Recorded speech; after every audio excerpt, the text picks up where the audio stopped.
Why don't we take Agent Cooper for a little ride? Where to? The Bookhouse. Hello, Kalil here from the wonderful and strange Twin Peaks Logcast, and welcome to episode 4 of The Bookhouse, a series dedicated to the fan-made materials surrounding David Lynch and Twin Peaks, including, but not limited to, essay collections, fan magazines, and inspired fiction. Today's book is In Heaven Everything is Fine, fiction inspired by David Lynch, published in 2013 by Eraserhead Press, and edited by Cameron Pierce. This collection contains 39 pieces, which are mostly short stories. I bought this book many years ago because I wanted to see how writers would take David Lynch's film storytelling and translate that into the written word, partly because I had some similar writing goals of my own. But years went by, and now I'm finally reading this, and I'm struck by how difficult the task is that they were taking on. Because it's difficult to make a story feel Lynchian enough for Lynch fans to recognize as, being like David Lynch, without making it feel too derivative. It's a very fine line.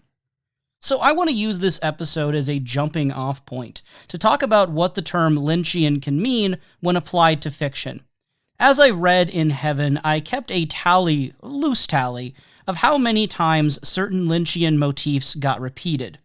Whenever I share that data throughout the conversation, it's going to apply only to the literary pieces. So for clarity, there is an essay on the Elephant Man in the book, but I didn't count that. I only counted fictional stories and poetry. And if it's something that would happen multiple times in the same story, that only counted once. So it's basically how many stories had this trope in it, for example. And while my goal with the Bookhouse is not to review the books that I am discussing, I do want to state up front in this case that some of the stories in this book can be quite crass and made me occasionally uncomfortable. So reader's discretion is advised, and this Bookhouse episode will feature some sensitive discussions. I want to spend a good amount of time talking about main Lynchian themes and topics, starting with some of the big ones. So, dreams. The idea of a story either being a dream or someone referencing a dream they had in the story happened 13 times out of the, 38 or so stories in the book. I was actually surprised there weren't more references to dreams, because whenever I hear people talk about David Lynch, dreamlike logic is a big factoring term. But even stories that didn't explicitly reference dreams, and therefore didn't get tallied in this count for me, they still could feel dreamlike. In terms of Lynch's actual films, I feel like there's different kinds of dreams we could be talking about. There's literal dreams that, someone literally had a dream. So like Dale Cooper has a dream in his bed about the Red Room. That is a dream, yes. There's also like living daydreams or like a sort of dream that parallels your own life. So in Mulholland Drive and Inland Empire, there's this huge blurring of identity between like what's real and what's like a projected self or like an imagined self. There's all this idea of the Hollywood dream. So you even get to the idea of like movie magic can be dreamlike. In Eraserhead, the whole world feels surreal. It's not necessarily like literally in a dream, although it could be. Maybe the Lady in the Radiator is a dream segment you could imagine. But it's more that Eraserhead has that sort of dream logic where characters act like things are normal that are clearly not normal to us. There's a sort of logic we just don't know fully how to follow. But if you've ever had a dream where that happens, it's kind of similar. Elephant Man and Dune are going to appear less often in discussion just throughout this episode, but they do have a strain of spirituality in them. I think of Eraserhead's ending in particular as being almost like a dream sort of atmosphere. Blue Velvet has the American dream, which gets dissected in the movie, and will come up throughout this discussion. And then Wild at Heart, obviously the Wizard of Oz motif, Cheryl Lee showing up as the Good Witch. I think the dream there is very obvious. And The Lost Highway has that sort of first half, second half, where maybe one is more of a nightmare scenario of the other's reality, and however you want to interpret that. Then that, of course, begs the question, does every story where it turns out that the whole time it was actually a dream, does that mean it's Lynchian? Is every story like that Lynchian? And I don't think so. And I think most David Lynch fans and even just casual enjoyers of David Lynch's media Wouldn't say that everything dreamy is automatically David Lynch. Another important aspect is the horror in the mundane. So according to the Oxford English Dictionary and their definition of the term Lynchian, it means to juxtapose surreal or sinister elements with mundane everyday environments, and for using compelling visual images to emphasize a dreamlike quality or mystery or menace. So it's obviously a lot of terms there to break down. First off, it mentions juxtaposing, that it's juxtaposing surreal or sinister elements with the mundane. In other words, Lynch films have a sharp contrast.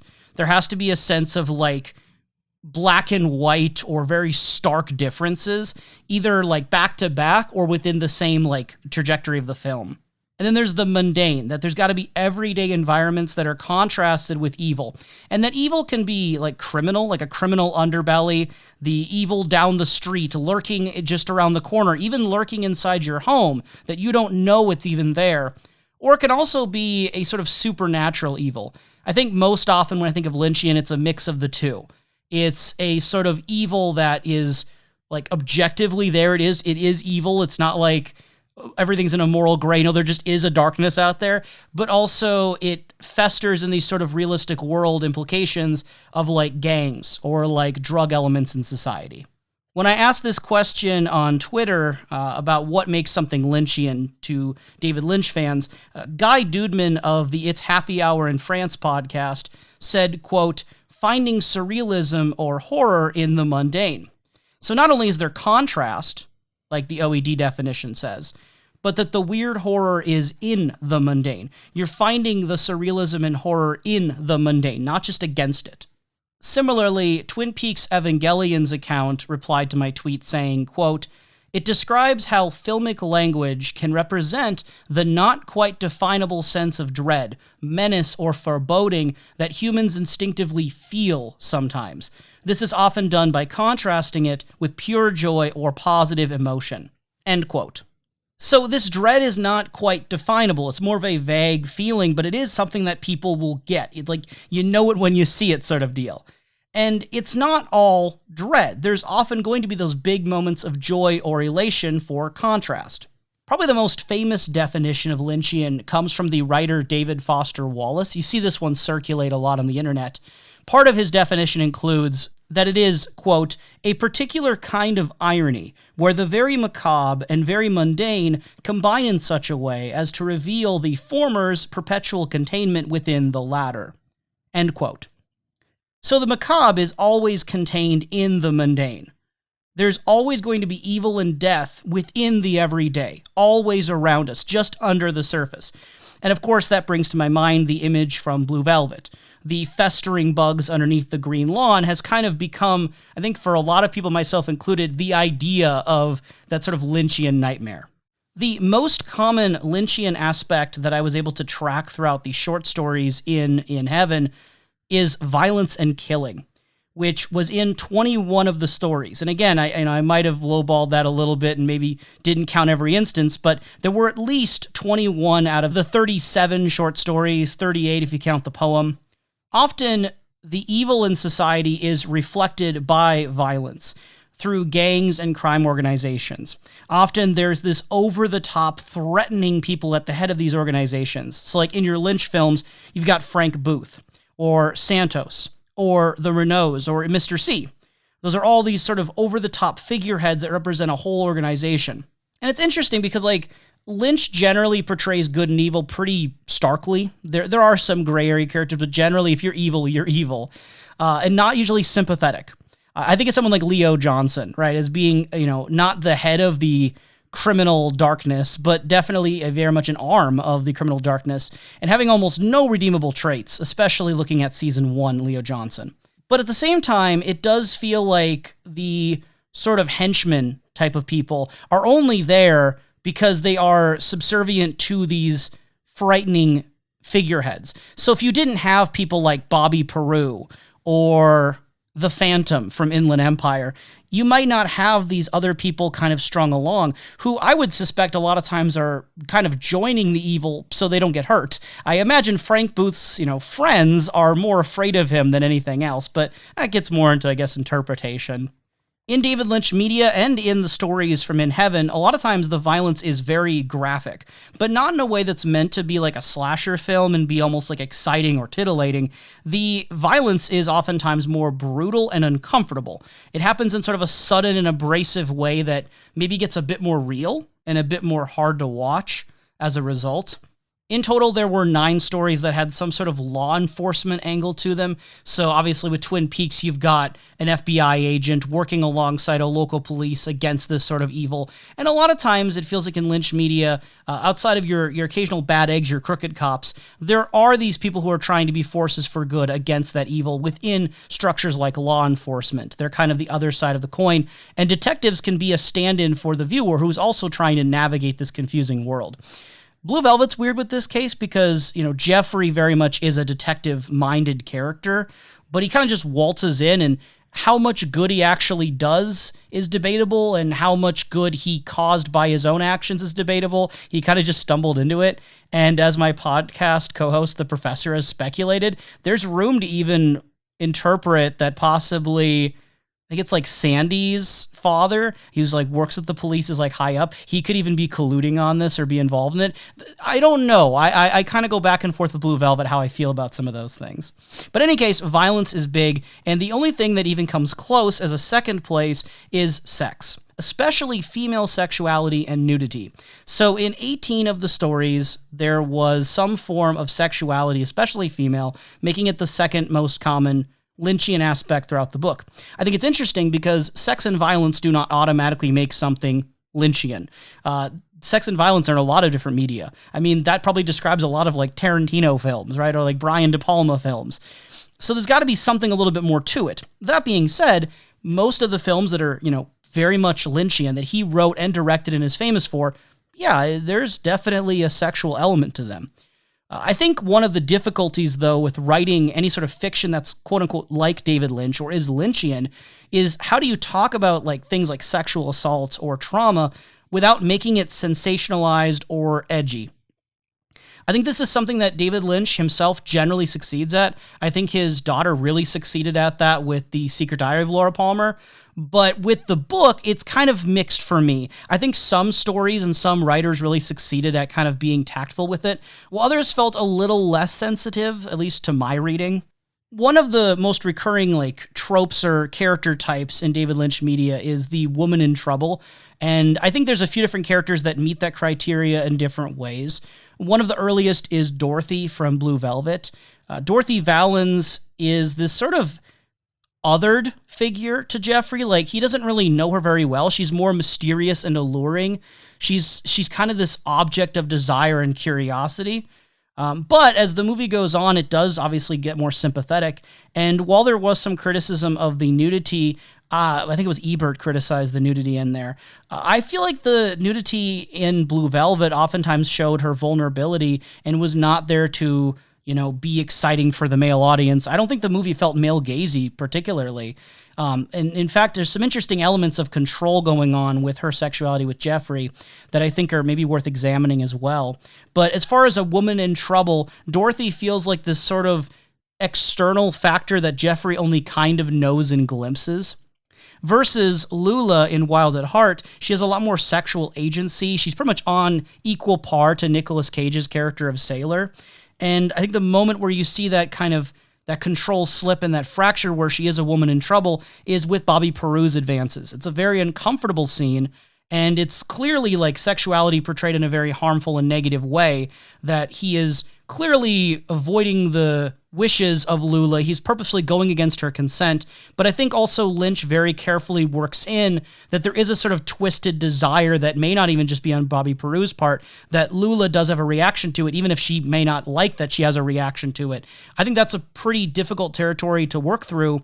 And I think that David Lynch manages to make that work pretty okay, despite being, again, very uncomfortable. Allison Renee in Lost Highway kind of fit together as a woman in trouble, but you've got this dichotomy of one part being the good wife and one part being the whore. There's this sort of evasiveness and elusiveness that you'll never have me. She's this perpetual victim, but also this perpetual success. And again, playing with opposites, playing with dualities. Betty and Diane, there's the main character point of view, which, most of the Lynch characters so far have been male main characters. The female character is the object or the side element in the story. This is actually a situation where you do get a main female character point of view. And I think that the love scene we get between Betty and Rita is one of the most positive depictions of sexuality we get in the entire filmography of David Lynch, that gets skewed and maybe recontextualized if you consider that to be not real, to be a dream. And when you look at the other reality of Diane with Camilla and how unhealthy that has become, how sort of jealousy and insecurity and selfishness have kind of crept in and turned what used to be a very romantic and mutual feeling into something that's a lot more impulsive and self-gratifying in kind of a sad way. The main woman in trouble, if you go by marketing standards, is Nikki Susan from Inland Empire, that she gets kind of pulled into falling in love, but it's almost like a curse where the woman is trapped through these sort of cycles and through these different confessions we get with different variations on the Nikki and Susan character. You hear these stories about these awful men who take advantage of women, the women who are trying to fight back and trying to reclaim some of that agency, and generally find some form of healing or empowerment in a world that is very much out to get them, potentially. And then there's Laura Palmer, who is, you could say a lot about Laura Palmer in terms of the woman in trouble, but the diary does so much, obviously, for her sexuality, and it isn't black and white. It isn't very simple, because Laura is someone in the story who is a minor who is being groomed and taken advantage of by these older men like Jacques and Leo, and of course, her father, Leland, and that is obviously very wrong. These men are portrayed as very disgusting for their behavior. But also, for Laura Palmer, sexuality is one of the only ways that she can find sparks of joy or happiness in otherwise a very dark life, where she doesn't feel she has power, she doesn't feel like she's very good at anything. And being able to find ways with her body to make herself feel good or make other people feel good, that is a form of empowerment for her, even if it's always intertwined with a sense of shame and guilt at the same time. It's what I think has made the Diary of Laura Palmer, at least one of the things that's made it very relatable to people, is that there is this sense of shame that comes with sexuality, but it can also be liberating. And unfortunately for Laura, the people that she was around were often not equipped to help her or were actively making things much worse for her. Returning to the book in question, the In Heaven Everything is Fine, two stories that I wanted to highlight with female sexuality among the many that had it. There's Beast with Two Backs. That is a story where there's this couple who they go to a circus show, and there's one of those freak show displays. And the main point of view character, who is male, typically doesn't find these things very interesting, but the partner does. And this time they're both very interested and very almost spellbound by this particular exhibit of this man and woman who are conjoined, but they're joined at the crotch by this bridge of skin. And they kind of look at it it almost looks like they're making love. And there's a sort of voyeuristic element where they're watching these two conjoined people with a sort of intrigue that keeps fixating. And the story evolves into this sort of tale of obsession and both of them spiraling, and of course this element of two people blurring into one, this sort of anxiety of, when you fall madly in love, you can't necessarily help how you feel. What happens if you go too far? What happens if you keep tumbling to the point where you truly do become one? Not just in a, vague marriage sense of two becoming one, but no, if you literally were to fuse in some sort of Cronenbergian nightmare. It's taking something that originally was pure and positive and turning it into this very dark obsession, which I think does feel pretty Lynchian to me. And also Cronenbergian. Is that a term? I don't know.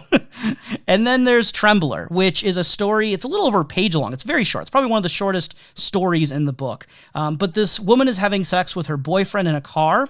And I think it's the boyfriend at least. And when they're having sex, they're kind of in this cramped environment. She looks out over the sunroofs, the top half, I think, is over the sunroof. And she sees a man there watching them in the shadows, just standing there and watching. And she's not really sure what his motives are. Is he a voyeur just watching it? Is he meaning them harm? Does he even know what's going on? Is he drunk? Is he sober? Is he stalking them? What is going on? And as she's uncertain about what's going on, they're continuing to have sex. And afterward, when she's talking to the guy about this, he's not really sure how she feels. Is she scared or excited by it? And this plays into a recurring idea with David Lynch, tapping into these sort of unknown emotions that are in between or have multiple things at once. A lot of times when you're watching David Lynch, you're not sure if you're supposed to laugh or be scared of something. If it's supposed to be, good or bad, how you're supposed to react. So like the scene that always comes to my mind is when Albert Rosenfeld is laughing at Big Ed telling Dale Cooper the story of how Nadine shot her eye out. That Dale Cooper's taking it very seriously, and even the framing and music take it very seriously. Ed's very serious, but Albert's cracking up because of how, situationally absurd this is. Other elements of Albert's personality would kind of round him out to be a sensitive guy, but there's still a part of him that just finds humor in this because it is absurd. And there'll be moments where you'll read interviews with different cast members and like Grace Zabriskie talking about Sarah Palmer and how audiences would laugh at Sarah Palmer's reactions being so big in the first episode in the pilot. Sarah Palmer screaming about her daughter being killed. Audiences would find humor in that, even if the intention may not have been humor. There's this weird gray area when things are taken to extreme that it can start to get funny in a very dark way. I think that Trembler is one of those stories that works in that murky, hazy ground. Another component with David Lynch elements in media is sort of a self-awareness of movies or television. There were 11 stories in the collection that made reference to movies or television, either people watching TV or talking about a movie or feeling like their life is a movie or seeing yourself in a literal VHS tape you put in the VHS player. Most obvious examples of this would be Mulholland Drive and Inland Empire. Those we have characters who are actors blurring those lines. Lost Highway has, of course, the element of the VHS tapes watching yourself on a screen.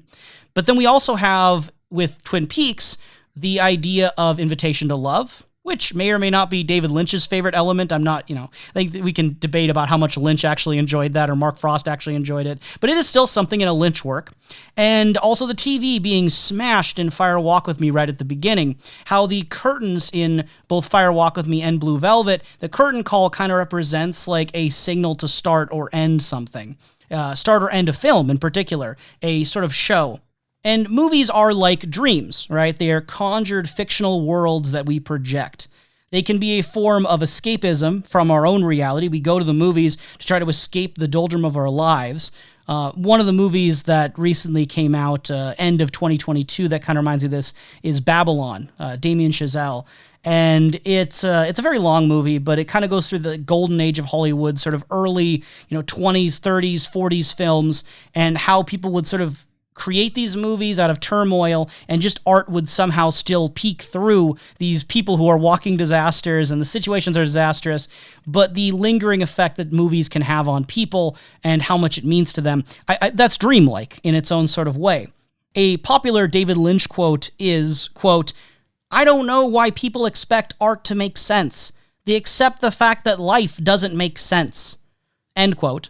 So in other words, if we understand that life innately doesn't make much sense, there's a sort of weird, unpredictable element to it, why should we expect the movies we go see in a theater, for example, to make much more sense than that? Why are they any different? So I think, a film like Wizard of Oz is such a perfect fusion of dream and movie. Sunset Boulevard, in another sense, it makes sense that those two are so key in David Lynch's filmography.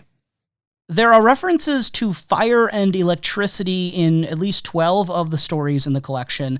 More fire than electricity. I was actually surprised there wasn't more electricity in the book, but a lot of fire. And obviously Fire Walk With Me, that's probably the most obvious thing. But even the fire motif in Wild at Heart is pretty recurring. And I'm sure throughout this whole discussion, I'm going to give examples, and you might be listening over here like, oh, you forgot one. There's probably many examples I'm not thinking of, but it's enough that I think we're on the same page as far as fire being huge in David Lynch's filmography, and there's a lot of interpretation you can do with why. My read of it is that there's fire and electricity are the man-made powers that people can make that can be either used for good or for bad. It's pure energy that is waiting to be harnessed or channeled. So for example, fire can keep you warm and keep you safe and keep you feeling cozy. Like when you're around a fire, I think it's in The Straight Story, there's an example of that.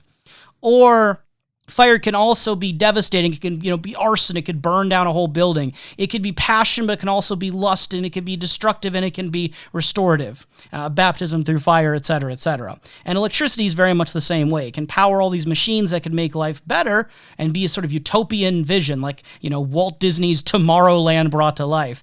Or it can be something that is used for harm, for torture, for a sense of repetition. You've got your industrial age sort of machinery life, like in Eraserhead, where you just become a cog in a machine. But then in the behind the scenes, David Lynch will go around and say he loves these factories. They look so beautiful to him. So it's never only one thing, it feels like, with these sort of images. It can have duality. It can have multiple purposes. It's not that fire and electricity are bad. Even in Twin Peaks: The Return, Hawk is very clear when pointing at the map to say that fire can be used either way, that sort of energy can be used either way. There's also, if you're interested in this concept, a certain 4-hour or so Twin Peaks Explained video on YouTube that, gets a little bit into this if that's your kind of thing. You interpret however you want and have a fun time. Also, this was the one that I thought was the most interesting. It's the last, topical thing that I wrote down is the use of dolls and mannequins. This one was so interesting to me because there were 5 stories where there were dolls or mannequins, and sometimes they were key plot elements. They were actually important story elements. And David Lynch's media doesn't use dolls or mannequins, right? But I have some theories on this. The main thing I get is the sense of uncanny, that dolls and mannequins create this sense of something that's almost human but not quite.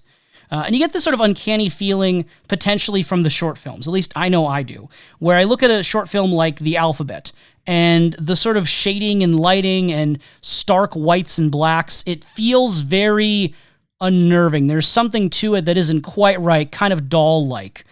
Rabbits has people who are in these big fursuits, these big rabbit costumes, and there are actually rabbits in some of these stories as well, human-sized rabbits appear in some of the stories in Heaven. So I think they actually serve a kind of similar function, that these rabbit people are, in a way, uncanny. They're having human-like proportions, but they do not have human emotions visually or even in the way they talk.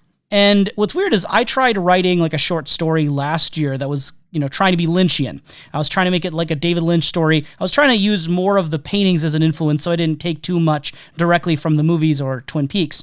But in my story, I put a doll as a main plot element. I had a doll in the story. And so there is something there that I must be tapping into, that other people are tapping into, that when they got the assignment, hey, go write a Lynchian story for our collection, dolls came up in a few cases. Now, creepy dolls are often used in horror, but I don't think that's actually what's going on in a lot of these cases, where it feels like dolls are less about being spooky and more that they're vacant bodies. They're almost human. They're vessels. Maybe not too different from Twin Peaks: The Return, this idea of tulpas. There's a vessel that's being occupied by a soul. One of the stories that stands out for dolls, maybe the main one, is Population 2. And that is a story about this woman who is living in this sort of abandoned town off the road that is populated now only by herself and mannequins that are dressed up like citizens around the town.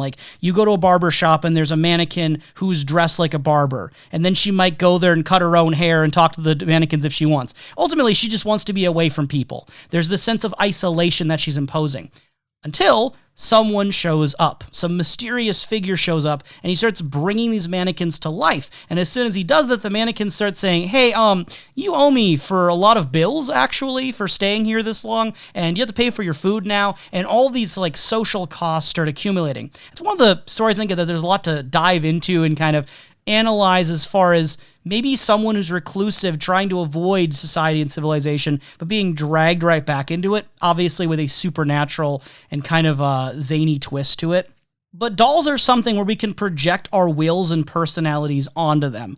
They're almost like a reflection of what we want or our desires or our ideas, oftentimes associated with childhood. So when you carry childhood imagery into adulthood, it can create this sort of disconnect or uneasy feeling. And I think dolls then become a way to discuss that disconnection from reality. Next thing I want to talk about are the sort of styles, motifs, and characters. Not necessarily the topics and themes that they introduce, but the way stories are told. Kind of just to get this out of the way, I guess, first, the third most common Lynchian aspect I tracked was direct references to David Lynch work. So it's my least favorite, probably, way of channeling David Lynch, because it can just feel like you're name dropping. So for example, there were multiple stories in this collection where a character was named Laura, or a character's named Diane, or a character's named Alice. And it happened enough where it's definitely a trend. Again, it was in 17 of the stories. And sometimes it'll be, as direct as the writer's describing the music playing and they say it's music like Angelo Badalamenti. So there are those very direct references. And part of me wants to go like, I don't like that. But in their defense, David Lynch himself uses name references like this. We can see that in his work. When he names a character Dorothy Valens, Dorothy, you've got Alice Wakefield. Alice Wakefield. These are very direct names, right? He's calling attention to movie similarities. He names characters after Wizard of Oz, Alice's Adventures in Wonderland, and Sunset Boulevard. So I think that there is some element that's maybe being tapped into where, Lynch does those sort of name things. Where I would say stories benefit is from taking that further. So it's not enough, I think, just to name a character, Alice, like David Lynch did. You have to do something maybe with that idea, either to like confiscate it or recontextualize it. And I think some of the stories that use the names best did something with it other than just the simple, name drop. Another prominent David Lynch thing that was in some of these stories was the use of the colors red and blue. I didn't track individually how many times red and blue were said. I certainly could have, but that was definitely pretty common. The use of velvet material specifically, and there were more than one story that used the Formica table, that had a Formica table. I want to, if I had to guess, 3 or 4 stories that had a Formica table in them. Another surface element is cigarettes and drugs. Maybe one of my main regrets from how I tallied this, but I'm not going to go and redo it for tallying, is that I put cigarettes and drugs together. I did not put coffee separately, even though it's a drug. I know Kiefer Sutherland. But I put cigarettes and drugs together, and realistically, if I would have separated them, you'd be dealing with a smaller number because cigarettes are in a number and drugs are in a number, but not every story had both. But I tallied that up total to 15. So it was actually very high.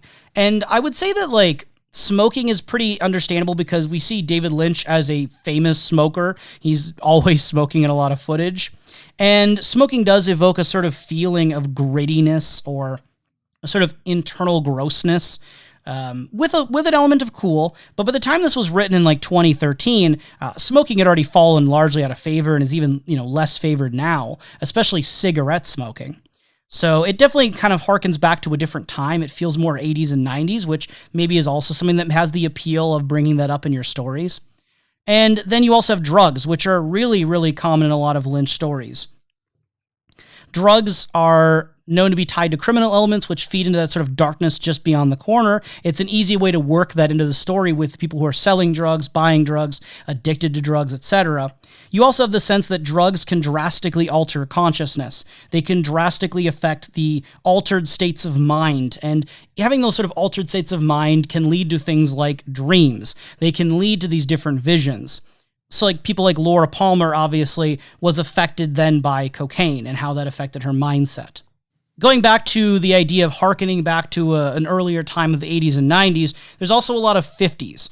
You'll have cases where maybe a 50s song is played, or they're a 50s style diner. There's a lot of pie and coffee being consumed in these stories. I counted 13 stories referencing coffee. Now, of course, coffee is, it's very common in today's society, but it's not like people mentioning going to Starbucks usually. It is usually, sitting down at a diner, drinking coffee, and I think there were 2 or 3 stories that mentioned the coffee being black as midnight on a moonless night, or something to that effect. So there's obviously a type of mood being evoked, a sort of Americana, specific to Lynch, but also general and not just specific to Lynch. There's emphasis on both small towns and Hollywood. One of the definitions for Lynchian that I ran into was from nofilmschool.com, where they said that it's like being dropped in the middle of someone else's dream, as well as an inescapable small town in America. And that was among several other things. This idea that you can't escape the small town, that it, in one hand is a home, but on the other hand it's a trap. And you have characters, especially in Twin Peaks, who are trying to leave but find themselves being dragged back in, or find all of their trauma here but also all of their comforts, and this sort of mix of emotions that can happen in small town America. Sort of wrapped around all of this is a thick sense of nostalgia, which some of the stories I think confront more directly. There's one called The Class of Eden High, and that one is about an old man who runs this shop. He barely has any customers. It's kind of like an old, place where you just deposit like memorabilia or like, it's like a thrift store kind of thing or a pawn shop sort of thing. And it's antiques, right? And he runs this shop. He basically lives in that shop, but he has secretly hidden somewhere in his shop this globe that has a tiny high school in it with tiny people who live inside it. And he found out about this a long time ago. And it basically, ever since he found out about it, it's been giving him this sense of eternal life. Like he's lived to his own admission, like hundreds of years, focusing on this little tiny globe with these high school people in it. And at least one of the things that I get out of it is there's idea that, you're staring into this sort of other world from the past, maybe even kind of reminding you of your own past, and you're living in it. You're living for that world that's in front of you, living for this past. And in a few of these stories, the past can trap us, can keep us trapped. Even that one I mentioned earlier about Population 2, that one has those mannequins, but it's also kind of a 50s style town, a 50s style small town with mannequins. Going back to David Lynch specifically, we have Twin Peaks: The Return, how that navigates nostalgia. You've got some characters who are like frozen in place for decades, like Ed, who just seems like he has not been able to move forward for so long. You've got repeated generational struggles, like how Becky Burnett, formerly Becky Briggs, is repeating some of the same things that went on with her parents, specifically Shelley, and kind of echoing forward into this newer generation. I don't think you can talk about what Lynchian means without going into the sort of mood that Lynch works often have, and works that are quote-unquote Lynchian also try to also embody. Larry Taylor, writing for Inverse.com, explained, quote, "In a Lynchian sequence, music is often involved. Stark color and lighting convey mood, and no matter how pleasant the scene may appear, there is always a nightmarish and threatening undercurrent." End quote. And there are some David Lynch films that can veer into horror. Lost Highway and Inland Empire, I think, are the two you could maybe make the strongest argument for, at least in my opinion. Maybe Eraserhead, maybe some of those short films like The Alphabet, Elements of the Grandmother. They can get into this sort of darkness that is just around the corner of other worlds. And you see things like Silent Hill take this and run with it. Silent Hill being a video game franchise that, if you're not really into video games, you don't know much about Silent Hill, it might be something to look into, if nothing else, just to see how video games can adapt certain ideas that Lynch has had or others like Lynch have had and really turn it into something interesting and unique. Silent Hill 2 gets a lot of praise for being very psychological for the main character. Silent Hills 1 and 3 deal more with a cult aspect. And they're very interesting games that scare me a lot, but they are worth looking into. And they also kind of borrow from things like Jacob's Ladder. So it's not just Lynch, obviously. And some of the stories in Heaven kind of get horrific. Horrific? Yeah, that's what I'm looking for. But not always, and they don't usually get full-blown horror. One of the closest that did was called Sex Tape. It's very Lost Highway-esque. There's this VHS that has a sex tape on it that somehow shows up with the main character, and she notices that the person in the video looks a lot like herself, even though she does not remember being in this scene. It's very grainy footage, almost analog horror, of this sort of sexual encounter she doesn't recall, and she sees this sort of almost animalistic quality to it, and it's very menacing. And then when she's like watching this tape, she'll hear voices saying to go out into the hallway, go out into the corridor, and she sees nothing, just darkness. There's this sort of eerie quality to it, like she's being watched.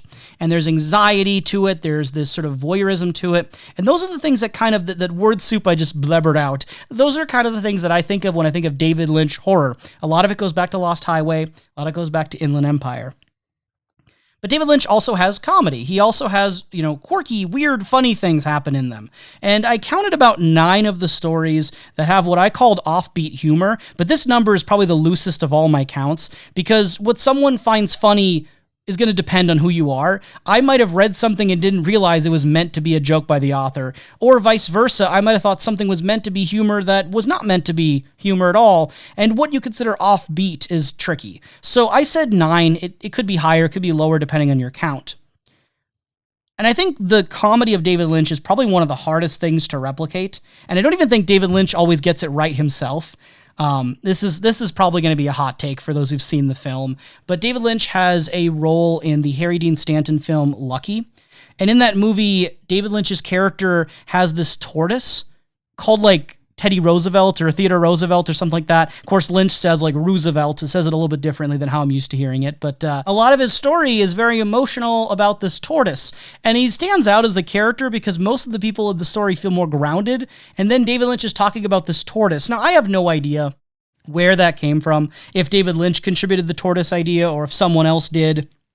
But it didn't quite work for me. And I talked to a friend who also wasn't quite convinced about the tortoise feeling appropriate for the mood of the overall movie. So Lynch comedy can be really hard to replicate and how to even use. Sometimes it can feel like weird for the sake of weird. That can be sometimes a problem and kind of off-putting about a story. And it can lead to things feeling very random, like LOL so random kind of moments, non sequitur absurdism, bizarre conversation topics switching back and forth. It is hard to do, and I also know that myself, I'm not generally the best with comedy, so I feel like I'm probably the least qualified to say why it works or doesn't work. Also, this is in the realm of comedy, sort of, is excessive swearing, especially the F word. That is common in a lot of these stories. I didn't keep a tally of it for the whole way. I started to, and then I was like, I'm not gonna, because what's excessive, what's not? If they use the F word once in a story, is that unusual for a short story aimed at adults? Maybe not. But there are some stories where it's like F you, F and F, or, your Frank Booth kind of scenarios. That definitely shows up here, and it is in that gray area between it's meant to be funny, maybe, or it's meant to be intimidating, maybe, or maybe both. And Frank Booth. There are 14 stories that reference music. Obviously, you can't, fully replicate music in the written word, but evoking songs, either describing the music or giving the name of a specific song, characters often dancing or singing along to that music, or dancing to a song that no one else hears, maybe an Audrey dance type of situation from the original series. Some of the definitions I was seeing for Lynchian talked about David Lynch's meticulous attention to sound design, that's like a core component of Lynchian media. I think that's pretty interesting, because if attention to sound design is a core component of Lynchian media, does that mean that something that doesn't have audio isn't going to be Lynchian or is going to have to really overcome that hurdle? How do you make very specific attention to sound design translate in written word or even in a silent film? Wait, no, silent films have music. Never mind, that actually would work. But you know what I mean. You know what I mean. Also, aside from dark jazz like Angelo Badalamenti, you get a lot of songs from the 50s in these stories. Sometimes there's show tunes, which remind me of Leland would sing these happy songs that don't feel like they're appropriate for the mood. They're kind of jarring in a way. And then circus dirges, the sort of haunted circus feel. I don't even know if stories even said that very much, but I got that mood from some of them. Very weird shout out, by the way, but if you like eerie circus music, I know, very specific thing. There's an album by the Japanese, I guess you'd say rock band, Boris, and the album's called Preparat. There's a particular track that has a sort of circus dirge kind of feel that's very nice. If you want it a little less scary, there is this 2016 album by Frankie Reyes called Boleros, Valses y Más, and that one has some interesting sort of circusy music, if that's your kind of thing. I'm hoping at least one person that's useful for. The rest of you, thank you for tolerating me. And then the last kind of little chunk I want to talk about Lynchian in general is characters. And I feel like a lot of this already gets wrapped up in things I've already talked about, so this can go pretty quick here. A big one's blurred identities and the idea of doubles. There were 13 instances within the stories that there was either a blurred identity or a sense of a double.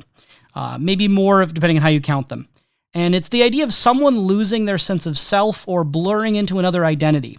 Someone encountering their shadow self or seemingly their doppelganger. To run through kind of a volley in David Lynch material, you've got how split Dorothy Valens is between different sides of her. You've got Renee/Alice, Betty/Diane, Rita/Camilla, Nikki Grace/Susan Blue, and all the alternate versions therein, Doppel Cooper, Dougie, etc., Tulpas, and then Laura and Maddie. And you've got, obviously even Invitation to Love kind of as a form of doubles with some of the things that are going on where things with Jaden Emerald have mirrors to Laura and Maddie, and etc., etc. This is a pretty big thing in David Lynch's media. And to me, it creates this sense of division and confusion, that you're not really sure who you are or who your partner really is. And this creates a really strong sense of doubt that the sense of self you have may not be stable. It could actually shift.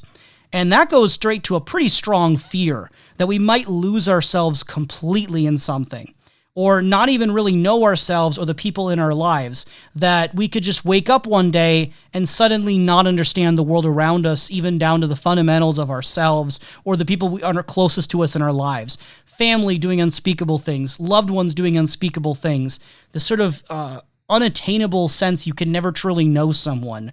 That feels pretty ripe in a lot of these conversations about David Lynch media. One of the examples of this doubling, which is again throughout the whole book, is the story, I hope I'm saying this right, Hinterkaifeck again. And long story short, it's this guy who's in bed talking to his partner or wife, talking about how he has this memory of the worst thing he's ever done. And the worst thing he ever done was killed his family. But it's not in his own lifetime. It was 100 years ago or so, where it was living on a farm, and he's recounting very specifically what happened, why he did it, how he did it. And, the partner or wife is just kind of having to sit there and listen to this, unsure if it's real, if it's a past life, or what's going on. So that sort of feeling is invoked by that story. And then there's secrets. Obviously that ties in as well. You can't get many more secrets than someone like Laura Palmer. There were at least 6 stories that specifically had infidelity. Cheating is a recurring element in some of David Lynch's work. There are these cases of people betraying their loved ones or cheating, and the ramifications that can have. There are 3 specific stories that I haven't mentioned yet in the book, In Heaven, Everything is Fine, that I want to highlight and get a little bit more into without maybe spoiling everything, but give you a little bit more of an idea of some of the ideas being worked with. Ideas about ideas. I am winning today. Ideas about what is being brought up in this book. So the first one over here, long title, is Zygote Notes on the Imminent Birth of a Feature Film As Yet Unformed, written by John Skip. This is my pick for a story that I like, that is Lynchian in obvious, straightforward ways. It starts with someone saying that they're dreaming a movie, quote, unfurling itself like a softly windswept curtain. He goes to a tourist town where he feels in his bones like there is something deeper going on, something strange and exciting about this place. And of course, it starts to feel very much like Dale Cooper going to a place like Twin Peaks. In fact, the story even basically compares this place to Twin Peaks at one point, very explicitly. The writer goes through odd historical anecdotes about the place. You get a sense of their history, their eccentric traditions. For example, there's this zombie walk where hundreds of citizens will shamble down the square and just imitate zombie behavior. And then there's the annual Emma Crawford Coffin Race and Parade, which I'm just going to read the description for this for you. Quote, this to-do is in gleeful celebration of the terrible day in 1929 when poor 18-year-old Emma, already 38 years dead of tuberculosis at the time, was washed down Red Mountain by torrential rains that unearthed her ill-buried coffin and Blackwater rafted her through the center of town. I'm really starting to like this place. End quote.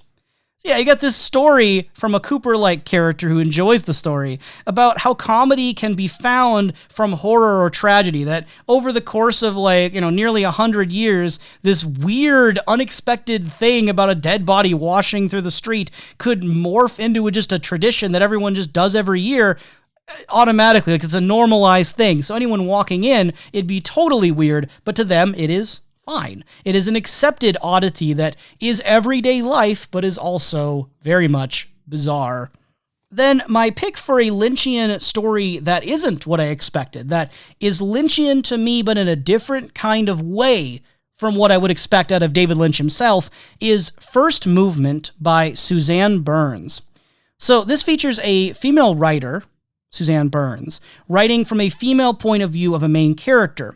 So instead of the woman as an object or the woman as other, which is the case in the majority of these stories with a male protagonist, this focuses on a woman named Charisse, who at age 36, she wants to attract a man by becoming a different woman, by becoming what she sees as a unique woman. And you get to read about the different ways she's trying to be different and stand out, often very, mundane kind of things, like trying a different candy or wearing a certain perfume, that sort of thing. And as it goes on, there's this anxiety about wanting to stand out, wanting to sort of break out. And I mean, I feel it a little bit as I'm getting closer to 30. And I know for some of you listening, you're going to maybe laugh at me for being so young and thinking about these things. But I think among people who are kind of around me in my age bracket, there's that feeling that as years go on, there's this sort of impatience, like your life's running out. You've got to try to accomplish these things, like your midlife crisis tropes. So I do feel this sort of kinship with the characters I'm reading, that her anxiety about wanting to stand out and like make this work, she's trying to find the thing that's going to magically fix her life. And she believes it can be these elements of standing out. But as it goes on, it takes more of a toll on her. And she doesn't always even treat it like it's a big toll, but it verges to the point of even self-harm. There's this one part early on, I'm just going to read, quote, "She put on an old flowered dress and new cherry red ballet flats, then slapped herself hard across each cheek the way she did every morning. Sometimes so hard she split her bottom lip. Sometimes the splitting made her late for her office job, as droplets of blood surfaced on her mouth like flower blossoms. She waited to thicken and fall off." End quote. Lastly, my favorite story in the collection, probably, that isn't even Lynchian, that doesn't feel Lynchian to me, despite having some of the things I've gone through over this discussion, is Persistence Hunting by Jeremy Robert Johnson. It's in second person, which is, obviously very unique and very different. I'm kind of a sucker for a well-written second person story because you don't see it very often. And in second person, you're being told about your life, how your parents died when you were young from a completely random accident. It was something involving like an electric blanket and a fire, just kind of happened one day. And it's all about your various attempts from a child standpoint to try to find love, especially with these women, to try to ingratiate yourself to them or connect to them, and it just keeps failing, till eventually you find you get more of a thrill from theft than from women. How you used your experiences as a runner and your physique as a runner to escalate toward greater and greater break-ins. How your life went tumbling down when you fell for this woman named, very conveniently, Avarice, who asks you to steal from her dangerous drug-selling boyfriend. And I won't spoil where the rest of that goes, but obviously he's in for something pretty dramatic and drastic there, as it sort of combines his past history of trauma, loneliness, wanting to connect to a woman, with this sort of chasing of the greater high with this sort of theft. And I think it works. Like, I don't believe when I'm reading it that I am the you. This doesn't describe me. Contrary to popular belief, I am not these things that are being described completely here. But I think it works as like putting yourself in the shoes of this character. What I find pretty interesting and relevant for this discussion, though, is that although Persistence Hunting contains killing, sex, fire, dreams, detectives, coffee, and more, it doesn't feel Lynchian to me. It doesn't feel like the tone or mood is particularly Lynchian. So I want to have a bit of a verdict here. I want to share kind of my thoughts that maybe will evolve as time goes on, and I'd like to hear yours as well. So my verdict is that literature, like fictional stories and books, are hard to make fully Lynchian. Because if it's text only, you can't bring in the visual and sound components, and they're not arbitrary. David Lynch is a visual and auditory storyteller. He is a painter, he is a musician, and those are vital to him. So it's very hard to make a Lynchian short story or a Lynchian novel. Not impossible, but very hard. And sometimes the more a writer tries to explicitly reference Lynchian things, the more it can start to feel like parody rather than actually Lynchian. Like if a story is about someone named Laura who is in a diner drinking coffee while eating pie and discussing how in a dream she killed someone but it might actually be real, it starts to feel less like Lynch and more, again, like a parody. So it's very hard. And not every story that has killing and sex is going to be Lynchian. It's about tone. So I think the term Lynchian is overused, and I felt that for a while. It's partly why I wanted to examine it this way, is Lynchian can be a bit overused if it's used simply to mean weird or like a dream. But I do agree with a lot of the definitions that I've shared today from others, that to say something is Lynchian means that there is an uncomfortable kind of friction. There's a blurring between our everyday life and a living nightmare, where there's violent crime and evil all around us, we just can't see it. And the worst possible things could just happen to you. So, with all that stated, everything in this discussion so far, I would love to hear back from you in the comments or in an email, however you want to do this. Twitter, you can find us on Twitter. I want to know, do you think The Straight Story by David Lynch is Lynchian? That's my question for you. If you are interested in reading In Heaven, Everything is Fine for yourself and experiencing more of it, a lot more of it than I went into, I would recommend you support the author and publication by purchasing your own copy through Barnes & Noble, Amazon, and other retail providers. If you do end up checking out this book for yourself, I'd love to hear back from you. What did you think about it? What did it spark in your mind? Or if you have any suggestions for other books or fan material that you would like to see me check out for the Bookhouse, those would be rather swell as well. You can drop those in the YouTube comments or email me at snakeeyedreams@gmail.com or send me a tweet at snakeeyedreams1. That's the numeral 1, as in I have one more thing to leave you with before I fall through space faster and faster. Next time on the Bookhouse is Firewalk with Me, Your Laura Disappeared by Scott Ryan. I have a few different ideas of when this is going to get uploaded. Some of them involve it being uploaded in February before we wrap up our podcast, and some of my ideas would involve this episode being uploaded after March is done, after the podcast is finished, so not until April. So this might be the last Bookhouse episode for a couple months, or I might see you in less than a month. Who is to say?